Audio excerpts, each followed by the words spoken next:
दोस्तों, ये कहानी है एक 37 साल की विधवा औरत की, जिनके पति अभी 2 साल पहले भगवान को प्यारे हो गए। और आप लोग तो जानते ही हैं कि इस उम्र में विधवा होना शरीर के लिए कितना खतरनाक साबित हो सकता है। और अगर औरत सुंदर हो तो और भी परेशानी ज़्यादा होती है।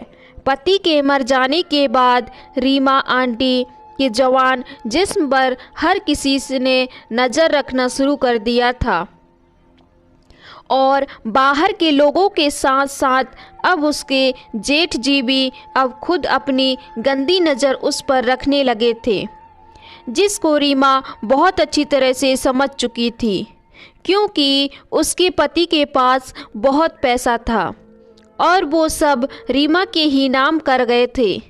इसलिए रीमा ने अपनी आबरू इज्जत को बचाने की खातिर वो अपने लड़के के साथ अलग रहने लगी और धीरे धीरे उन्होंने अपने पति का कारोबार भी संभाल लिया था। वैसे तो उनके ऑफिस में भी सभी लोग उसके जवान जिस्म को घूरा करते थे, लेकिन हर किसी को उसके ऊपर नज़र थी और इस तरह से करीब 7 से 8 महीने गुजर गए थे। दोस्तों, अब रीमा को अक्सर रात को अपनी जवानी तड़पाने लगती थी और उसका शरीर संभोग करने के लिए बहुत तरस रहा था।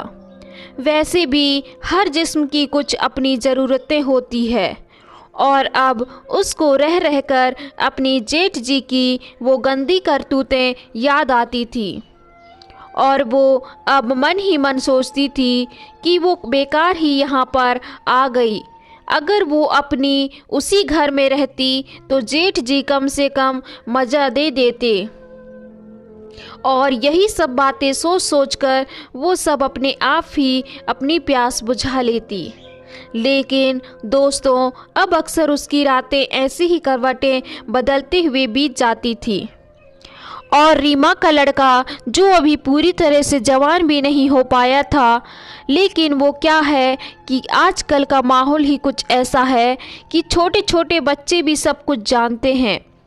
उसके साथ क्या किया जाता है सब कुछ समझते हैं और वैसे ही उसके मन में भी किसी जवान लड़की को देखकर उसको ख्याल आता था और वो भी अक्सर अपने रूम में ब्लू फिल्म की सीडी लगाकर मज़े लेता था। फिर ऐसे ही एक दिन रात को सीमा बाथरूम में जाने को उठकर अपने रूम से निकली तो उसको अपने पास वाले अपने बेटे के रूम से कुछ आवाज़ें आ रही थी।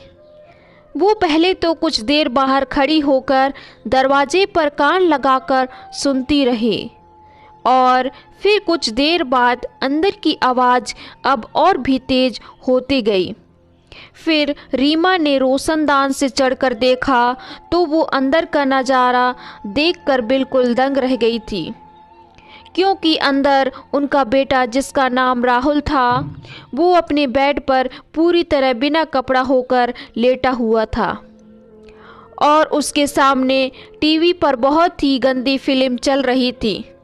दोस्तों, अंदर का वो नज़ारा देखकर रीमा के होश उड़ गए। अब वो और भी ज़्यादा तड़पने लगी थी और उसका दिमाग बिल्कुल भनभना गया।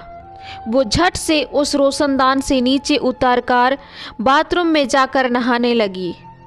अपना दिमाग शांत करने के लिए बेटे को ऐसा करते देखकर बहुत ज़्यादा तड़पने लगी। उसके बाद रीमा तुरंत नहाकर अपने कमरे में आकर बेड पर जाकर लेट गई और अब वो अपने बेटे के बारे में सोचने लगी। दोस्तों, उसके बाद तो फिर यह उसका हर रोज़ का काम हो गया था। इसलिए रीमा हर रोज़ अपने बेटे को ब्लू फिल्म देखते हुए उस रोशनदान से झांक कर देखती और कुछ ही देर में उसका लड़का मज़े लेकर सो जाता। तब वो भी अपने रूम में जाकर सो जाती। उसको यह सब काम करने में अब बहुत मज़ा आने लगा था और करीब 20 दिन तक ऐसा ही चलता रहा। रीमा ने आखिर बहुत सोच विचार करने के बाद अपने लड़के के साथ संबंध बनाने का मन बना लिया था। क्योंकि उसने अब हर एक रिश्ते को ताक कर रख दिया और अब वो अपने बेटे के साथ तैयार हो गई थी। दोस्तों, अब उसने इसलिए जानबूझकर घर में सिर्फ ब्लाउज और पेटीकोट पहनना शुरू कर दिया था और अपने ब्लाउज के ऊपर के 2 बटन खुद अपनी गोरी बदन की झलक दिखाने के लिए खोल कर रखती थी। अब वो अक्सर अपने बेटे को खाना देते वक्त अपनी साड़ी का पल्लू भी जानबूझकर नीचे गिरा देती थी, जिसकी वजह से राहुल का ध्यान उसकी तरफ चला जाता था। फिर ये सब देखकर रीमा मन ही मन बहुत खुश होती थी। उसने अपने बेटे को अपने उस कातिल गोरे जिस्म को दिखाने, उसके दर्शन करवाने में अपनी तरफ से कोई भी कसर नहीं छोड़ी थी। अब वो हमेशा अपने घर के कामों के साथ साथ उस काम को भी किया करती, कभी नहीं भूलती। फिर एक दिन कॉलेज की छुट्टी थी और राहुल घर पर ही था और उस समय रीमा नहाने के लिए बाथरूम में गई हुई थी और वो टॉवल को जानबूझकर अपने रूम में ही छोड़ आई थी। और नहाने के बाद उसने राहुल को आवाज़ दी, बेटा ज़रा तुम मुझे वो टॉवल पकड़ा देना और मैं उसको वहीं पर भूल आई हूँ। राहुल टॉवल लेकर आया तो उस समय बाथरूम का दरवाज़ा हल्का सा भिड़ा हुआ था और रीमा ने थोड़ा सा दरवाज़ा खोलकर अपना एक हाथ आगे बढ़ाकर उसने टॉवल को पकड़ और फिर उसने बाहर राहुल की तरफ देखा तो वो अब अंदर झांकने को बड़ा बेकरार दिख रहा था। फिर रीमा उसकी वो बेकरारी को देखकर बहुत खुश हो गई, लेकिन तभी उसने झट से दरवाज़ा बंद कर लिया और वो अपना गोरा बदन साफ करने लगी और राहुल वहीं पर अपनी मम्मी के रूम में जाकर बैठ गया। फिर कुछ देर बाद रीमा तो टॉवल अपने गोरे बदन पर लपेटकर बाथरूम से बाहर आ गई और फिर अपने रूम में आने के बाद वो राहुल से बोली कि अरे बेटा तू यहाँ बैठा है। अपनी मम्मी को राहुल ने पहली बार टॉवल में देखा था और वो टॉवल भी इतना छोटा था कि उसको साफ नज़र आ रहा था। अब रीमा भी अपने बेटे को इस तरह से अपनी तरफ घूर कर देखते हुए अंदर ही अंदर बहुत खुश थी, लेकिन आज उसने कुछ और ही सोच रखा था। और राहुल अब उठकर अपने रूम में जाने को हुआ तो रीमा उससे बोली कि बेटा अब तू यहाँ पर है तो तू ज़रा सा तेल मेरी पीठ पर लगा दे, आजकल बहुत तकलीफ़ रहती है। अब राहुल ये बात सुनकर थोड़ा सा घबराने लगा तो रीमा बोली, बेटा तू घबरा क्यों रहा है।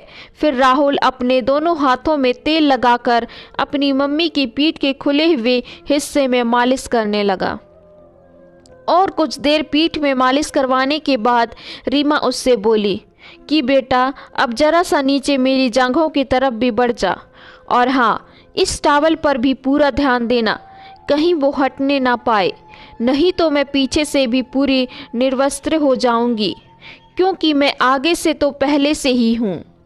दोस्तों, ये बात रीमा ने अपने बेटे से बहुत अलग तरह से कही थी।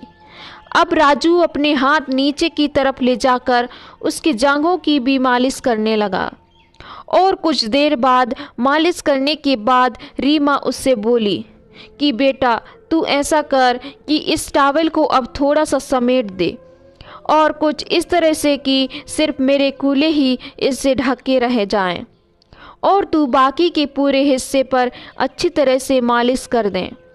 फिर राहुल अपनी माँ की ये बातें सुनकर बिल्कुल सन्न रह गया और वो बहुत चकित था।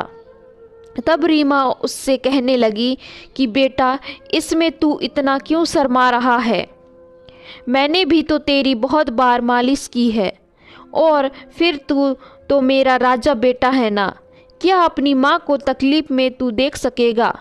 लेकिन वो अपनी मम्मी के इरादों से पूरी तरह अनजान था। रीमा ने देखा कि अब राहुल की हालात ज़्यादा ख़राब है, तब वो उससे बोली कि बेटा अब बस बहुत हो गया, अब तुम बाहर जाओ। दोस्तों, वो पहले से ही बहुत अच्छी तरह से जानती थी कि इस बात राहुल का मूड ख़राब हो जाएगा, लेकिन वो पूरी तरह से लोहा गर्म देखकर ही उस पर अपना हथौड़ा मारना चाहती थी। अब राहुल अपने रूम में चला गया। उसके बाद रीमा की अरमान धरे के धरे रह गए, मगर उसके हार नहीं मानी थी। उसने सोच लिया था एक न एक दिन तो इसे अपना बनाकर ही रहूंगी। लेकिन दोस्तों, कभी कभी हवस पवित्र रिश्तों को भी कलंकित कर देती है। दोस्तों, आपको ये कहानी कैसे लगी कमेंट्स कीजिए और मेरे चैनल को लाइक एंड शेयर सब्सक्राइब कर दीजिएगा।